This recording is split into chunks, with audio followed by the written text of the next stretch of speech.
ओम शांति। आज 8 अगस्त 2024 के बाबा के अनमोल मधुर महावाक्य सुनेंगे। आज की मुरली में बाबा कहे, शिव बाबा बाप भी है, टीचर भी है और सतगुरु भी है। अगर ये बात सदा स्मृति में रहे तो बाबा की हर विशेषता भी बुद्धि में रहेगी और याद निरंतर होने लगेगी। बाबा कहे, जब तुम सर्विस करते हो तो सर्विस करते समय भी दूसरों को भी बाबा का परिचय देते हुए ये 3 संबंध विशेष समझाने हैं। जब उनकी बुद्धि में भी ये तीनों संबंध स्पष्ट हो जाएंगे कि परमात्मा हमारा बाप, टीचर और सतगुरु है, और बाप के रूप में क्या करते, टीचर के रूप में क्या करते और सतगुरु के रूप में क्या करते, तो उनकी बुद्धि का ताला खुल जाएगा। साथ ही साथ बाबा कहे, जब तुम ऐसी सेवा करते हो तो सेवा के हर कदम में पदम समाये हुए हैं और इस तरह तुम पद्मा पदम भाग्यवान बन जाएंगे। तो इसलिए बाप, टीचर और सतगुरु, इन तीनों की विशेषताओं को सदा बुद्धि में रखना है। बाबा कहे, साथ में तुम बच्चों का कर्तव्य ही है सबका कल्याण करना। इतनी बात जब स्पष्ट हो जाती है तो उस आत्मा का कल्याण सहजता से हो जाता है। इसलिए आज की सारी बाबा की मुरली है बाप, टीचर और सतगुरु। बाप के रूप में वो आकर हम बच्चों की पालना करते हैं, टीचर के रूप में पढ़ाते हैं और सतगुरु के रूप में श्रीमत दे करके गति सदगति प्रदान करते हैं। तो सुनते हैं आज के बाबा के अनमोल मधुर महावाक्य। ओम शांति। मीठे बच्चे, बाप, टीचर और सतगुरु ये 3 अक्षर याद करो तो अनेक शिफ्तें यानी विशेषताएं आ जाएगी। आज की मुरली से प्रश्न है, किन बच्चों को हर कदम में पद्मों की कमाई जमा होती रहती है?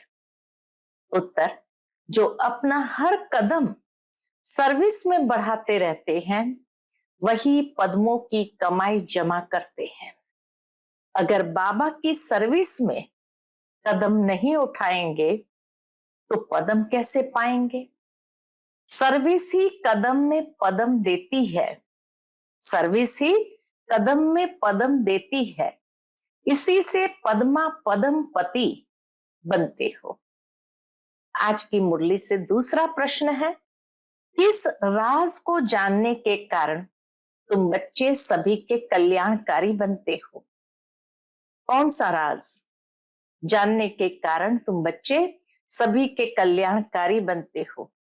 उत्तर, बाबा ने हम बच्चों को ये राज समझाया है कि सभी की एक ही हट्टी है, यहां सबको आना ही है। ये बहुत गुह्य राज है। इस राज को जानने वाले बच्चे ही सबके कल्याणकारी बनते हैं। ओम शांति। रूहानी बाप के रूहानी बच्चे यह तो हर एक जानते होंगे कि बाबा हमारा बाप भी है, टीचर भी है और सतगुरु भी है। बच्चे जानते हैं, जानते हुए भी घड़ी घड़ी भूल जाते हैं। यहां जो बैठे हैं वह जानते तो होंगे ना, परंतु भूल जाते हैं। दुनिया वाले तो बिल्कुल नहीं जानते। बाप कहते हैं, सिर्फ ये 3 अक्षर भी याद रहे तो बहुत सर्विस कर सकते हो। ये 3 अक्षर ही याद रहे तो बहुत सर्विस कर सकते हो। प्रदर्शनी अथवा म्यूजियम में तुम्हारे पास बहुत आते हैं, घर में भी मित्र संबंधी आदि बहुत आते हैं। कोई भी आए तो समझाना चाहिए कि जिसको भगवान कहा जाता है वह बाबा भी है, टीचर भी है और सतगुरु भी है। बाबा कहे चाहे घर में हो या चाहे प्रदर्शनी, मेले या म्यूजियम में हो, लेकिन ये बात हर एक को स्पष्ट समझानी है कि ये तीन स्वरूप ईश्वर के मुख्य है। यह याद हो तो भी ठीक और कोई की याद नहीं आए। अगर एक की याद से बोर हो जाए तो दूसरा, दूसरे से तीसरा, तो बाबा कहे फिर और कोई की याद न आए। और कोई को तो ऐसे कह न सके। तुम बच्चे जानते हो हमारा बाबा बाप भी है, टीचर भी है, सतगुरु भी है। इतना सहज है। परंतु कोई कोई की तो ऐसी पत्थर बुद्धि है जो ये तीन अक्षर भी बुद्धि में धारण नहीं कर सकते हैं, भूल जाते हैं। बाबा हमको मनुष्य से देवता बनाते हैं क्योंकि बेहद का बाप है ना, तो वो आकर हमें मनुष्य से देवता बनाते हैं। बेहद का बाप है तो जरूर बेहद का वर्षा ही देंगे। बेहद का वर्षा है देवताओं के पास। इतना सिर्फ याद करे तो घर में भी बहुत सर्विस कर सकते हैं। बाबा हम बच्चों का फोकस यही खिंचवाना चाहते हैं कि बच्चे घर के हर सदस्य को भी तुम ज्ञान की बूंदे दो, उन्हें स्पष्ट ज्ञान समझाओ। तो इसीलिए बाबा कहे बेहद का वर्षा देवताओं के पास। इतना सिर्फ याद करे तो घर में भी बहुत सर्विस कर सकते हो। परंतु यह भी भूल जाने के कारण इसको बता नहीं सकते। घड़ी घड़ी भूल जाते हैं क्योंकि सारे कल्प में भूले हुए हैं। अब बाप बैठ समझाते हैं। वास्तव में ये ज्ञान बहुत सिंपल है, बाकी याद की यात्रा से संपूर्ण बनना है, इसमें मेहनत है। ज्ञान बहुत सिंपल है, बाकी संपूर्ण बनना है याद की यात्रा से, तो उसमें थोड़ी मेहनत है। बाबा हमारा बाप भी है, शिक्षा भी देते हैं, वर्षा भी देते हैं, पवित्र भी बनाते हैं क्योंकि पतित पावन बाप है। सिर्फ कहते हैं कि सबको यही कहो कि मुझे याद करो। बाबा की सर्विस में जरा भी कदम नहीं उठा तो वह फिर पदम कैसे पाएंगे। इसलिए बाबा की सर्विस जब करते हैं तो हर कदम बाबा की याद में हो तो पदम पा सकेंगे। बाबा की सर्विस में जरा भी कदम नहीं उठा तो वह फिर पदम कैसे पाएंगे। पदम पति तो सर्विस से ही बन सकते हैं। सर्विस ही कदम में पदम ले आती है। सर्विस के लिए बच्चे कहां कहां से भागते रहते हैं, कितने कदम उठाए जाते हैं। पदम तो उन्हों को मिलेगा ना। यह भी बुद्धि कहती है पहले शूद्र को ब्राह्मण बनाना पड़े। ब्राह्मण ही नहीं बनाएंगे तो क्या बनेंगे। सर्विस तो चाहिए ना। बच्चों को सर्विस का समाचार भी इसलिए सुनाया जाता है कि टेम्पटेशन हो, अंदर में प्रेरणा प्राप्त हो, उत्साह आए। सर्विस से ही पदम मिले हैं। सिर्फ एक बात ही सुनाओ। बाबा कहे सिर्फ एक बात ही सुनाओ जो दुनिया में और कोई नहीं जानते। बेहद का बाप बाप है, परंतु बाप का कोई को भी पता नहीं है। सिर्फ ऐसे ही गॉड फादर कहते रहते हैं। वह टीचर है, यह तो कोई की बुद्धि में नहीं होगा। स्टूडेंट की बुद्धि में हमेशा टीचर याद रहता है। जो पूरी रीति नहीं पढ़ते हैं उनको क्या कहा जाएगा। बाबा कहे जो पूरी रीति नहीं पढ़ते हैं उनको अनपढ़ा कहा जाता है। बाबा कहते हैं हर्जा नहीं है, तुम कुछ भी न पढ़े हुए यह तो समझ सकते हो ना कि हम भाई भाई है। हमारा बाप बेहद का है। बाप आते ही है एक धर्म की स्थापना करने, ब्रह्मा द्वारा करते हैं, परंतु लोग कुछ भी समझते नहीं है। ईश्वर अगर कभी न आया हुआ होता तुमको बुलाते ही क्यों कि हे लिबरेटर आओ, हे पतित पावन आओ। जबकि पतित पावन को याद करते हैं तो शास्त्र क्यों पढ़ते, तीर्थों पर क्यों जाते, वहां बैठा है क्या, कोई जानते ही नहीं। जबकि पतित पावन ईश्वर है तो गंगा स्नान आदि से कोई पावन कैसे हो सकता है। बाबा कहे ये बातें स्पष्ट करनी है, एक बाप, टीचर और सतगुरु के रूप में ही कि वो पढ़ाते हैं, पढ़ाई के द्वारा हमें पावन बनाते हैं, श्रीमत देकर के हमें पावन बनाते हैं। फिर गंगा स्नान करने थोड़ी जा सकते हैं। तो बाबा कहे कोई जानते ही नहीं, जबकि पतित पावन ईश्वर है तो गंगा स्नान आदि से कोई पावन हो कैसे सकते, स्वर्ग में तो कोई जा कैसे सकते। जन्म तो यहां ही लेना है। नई दुनिया और पुरानी दुनिया में फर्क तो है ना, इसको सतयुग थोड़ी कहेंगे, अब तो कलयुग है ना। मनुष्य की तो बिल्कुल पत्थर बुद्धि है, जहां थोड़ा सुख देखते हैं तो स्वर्ग समझ लेते हैं। ये बाप ही समझाते हैं, बाप कोई गाली नहीं देते हैं, बाप शिक्षा भी देते हैं, सबको सदगति भी देते हैं।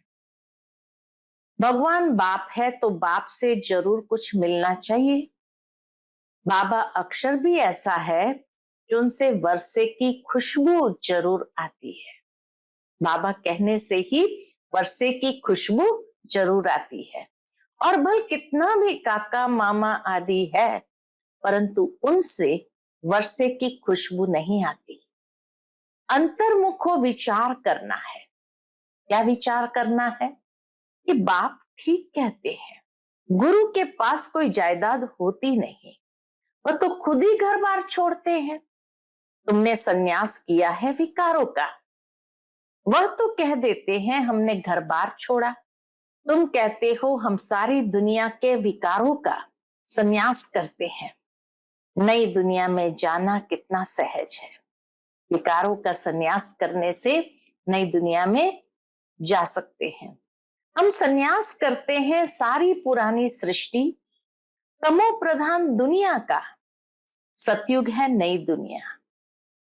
यह भी जानते हो नई दुनिया थी जरूर, सब गाते हैं स्वर्ग कहा ही जाता है नई दुनिया को, परंतु वो लोग सिर्फ कहने मात्र कह देते हैं, समझ कुछ नहीं। तो बाप बच्चों को कहते हैं सिर्फ ये विचार करो। क्या विचार करो, बाबा हमारा बाप भी है, शिक्षक भी है और सतगुरु भी है, सबको ले जाएंगे। अक्षर ही दो है, मन मना भव, इसमें सब आ जाता है, परंतु यह भी भूल जाते हैं। मन मना भव यही भूल जाते हैं। पता नहीं बुद्धि में क्या क्या याद रहता है। बाबा को भी वंडर लगता है, कहते हैं पता नहीं क्या क्या बुद्धि में याद रहता है। नहीं तो रोज लिख कर दो कि इतना समय हम किस अवस्था में बैठे थे। तुम बैठे हो बाप, टीचर, सतगुरु के सामने, तो वही याद आना चाहिए ना। स्टूडेंट को टीचर ही याद आएगा ना, परंतु यहाँ माया है ना, क्या करती है माया, एकदम माथा ही मुड़ लेती है, सारा राज्य भाग्य ही ले लेती है। तुमको पता नहीं पड़ता है, आए तो थे वर्षा लेने, परंतु मिलता कुछ भी नहीं, ऐसे ही कहेंगे ना। बल स्वर्ग में तो चलेंगे, परंतु वह कोई बड़ी बात थोड़ी है। स्वर्ग में तो चलेंगे, परंतु वह कोई बड़ी बात थोड़ी है। यहाँ आए भल, परंतु पढ़े नहीं। बाबा के पास आए भल, परंतु पढ़े नहीं। फिर स्वर्ग में तो जाएंगे ना, यहाँ तो बैठे हैं ना, समझते हैं स्वर्ग में जाना है, फिर क्या भी बने। कई लोग सोचते हैं स्वर्ग में तो जाने को मिलेगा, फिर क्या भी बने। वो तो पढ़ाई नहीं हुई ना, थोड़ा भी सुना तो उसका फल मिल जाता है। पढ़ाई से तो बड़ी स्कॉलरशिप मिलती है। बाप से ऊंच से ऊंच पद पाना है तो पुरुषार्थ करना पड़े। पढ़ाई याद होगी तो 84 का चक्र भी याद आ जाएगा। यहाँ बैठने से सब याद आना चाहिए, परंतु यह भी याद आता नहीं है। अगर याद आए तो किसको सुनाए भी। अगर याद आए तो बाबा कहे फिर किसको सुनाए भी। चित्र तो सबके पास है। शिव के चित्र पर तुम कोई को सुनाएंगे तो कभी गुस्सा नहीं करेंगे। बाबा कहे और बात सुनाने से गुस्सा भी आ जाए, लेकिन अगर शिव बाबा के चित्र पर तुम कोई को भी सुनाएंगे तो कभी गुस्सा नहीं करेंगे। बोलो आओ तो हम आपको बताएं कि यह शिव बेहद का बाप है ना, इनके साथ आपका क्या संबंध है। ऐसे फालतू चित्र तो नहीं होगा।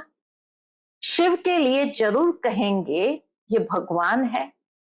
भगवान तो निराकार ही होता है, उनको बाप कहा जाता है।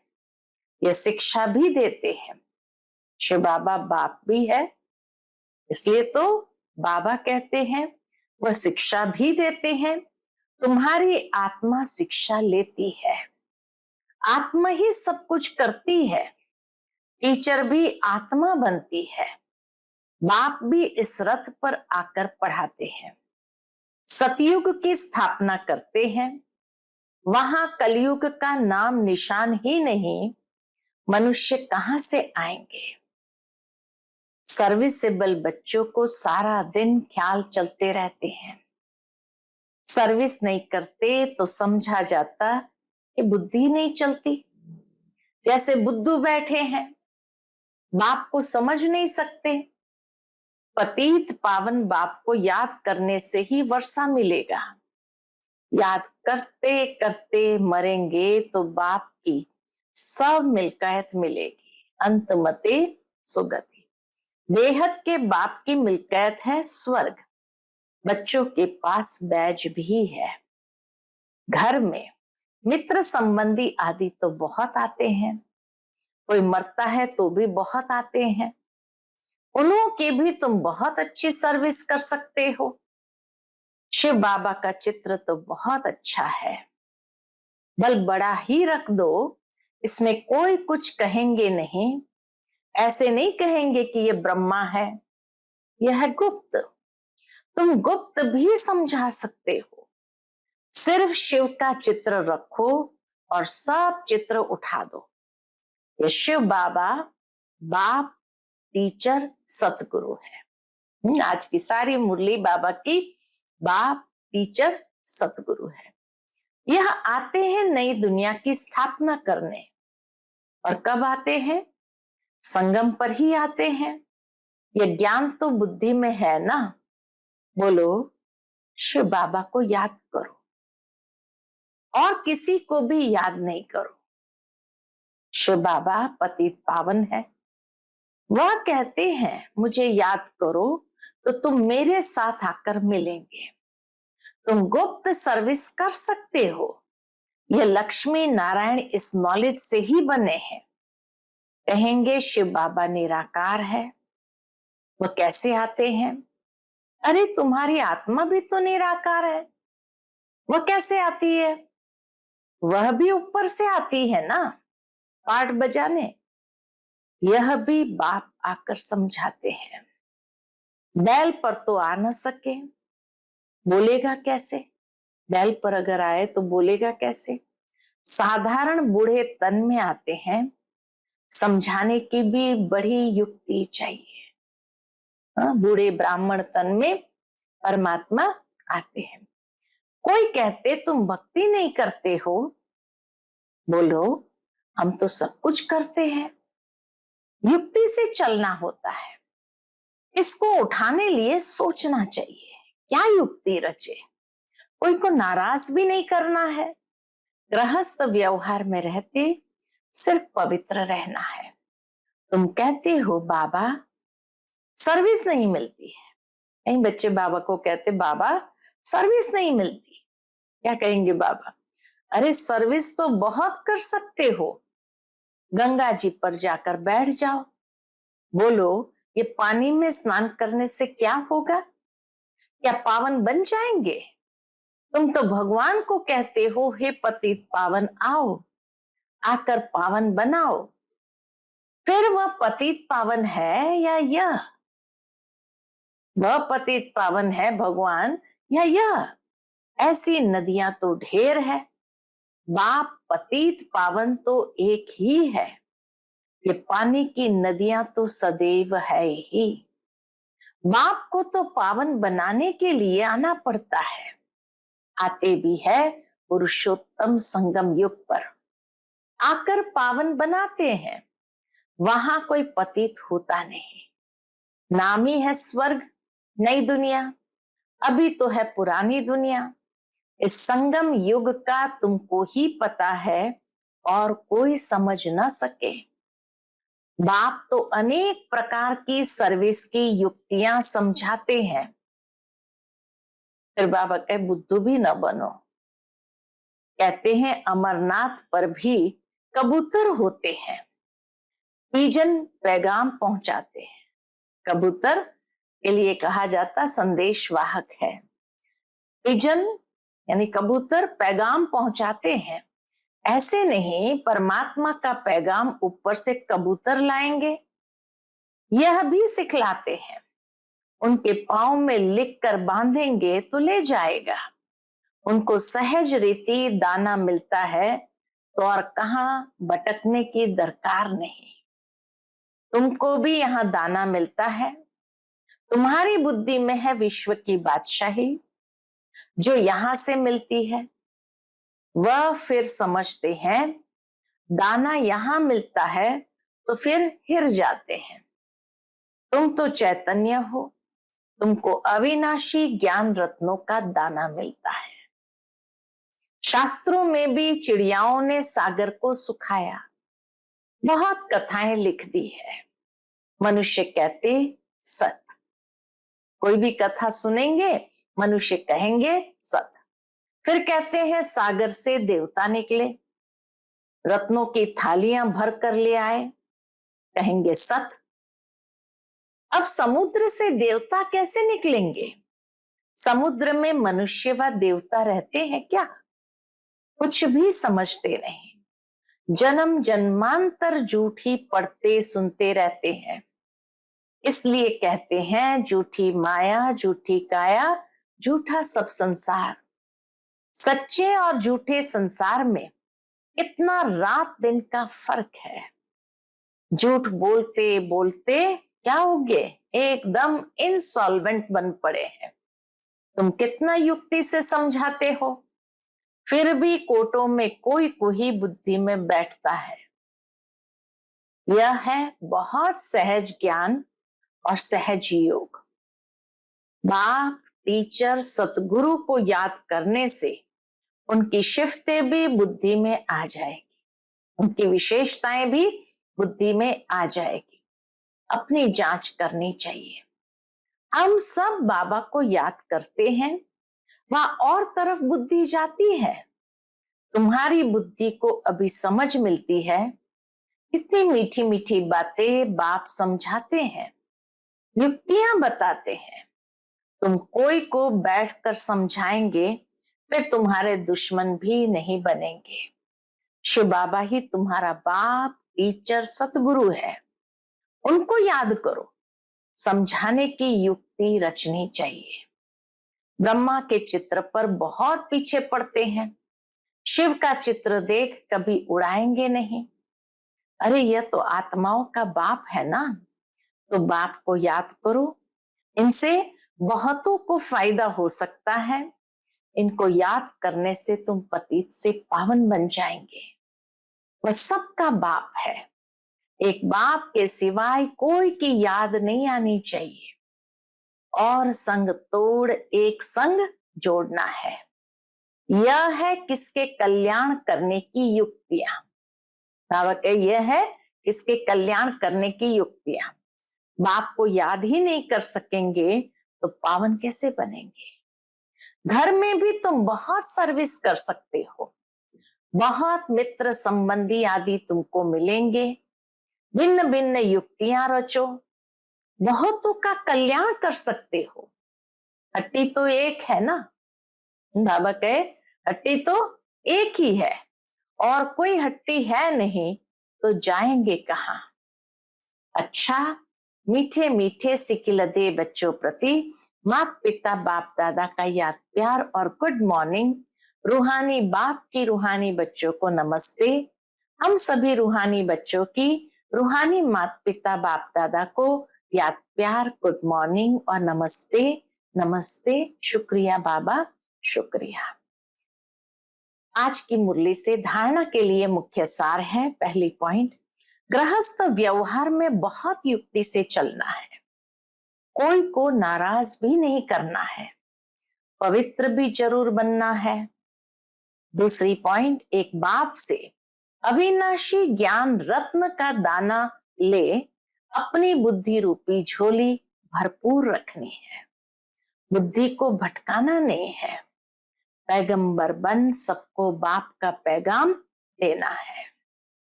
आज का बाप दादा का मधुर वरदान हम बच्चों के प्रति है, बेहद के वैराग्य वृत्ति द्वारा सर्व लगाव से मुक्त रहने वाले सच्चे राज ऋषि भव। बेहद की वैराग्य वृत्ति द्वारा सर्व लगाव से मुक्त रहने वाले सच्चे राज ऋषि भव। राज ऋषि अर्थात एक तरफ राज्य, दूसरे तरफ ऋषि अर्थात बेहद के वैरागी।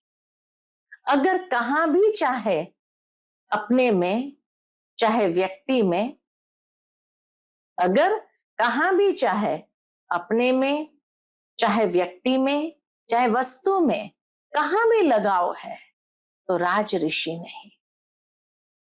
राज ऋषि अर्थात बेहद के वैरागी।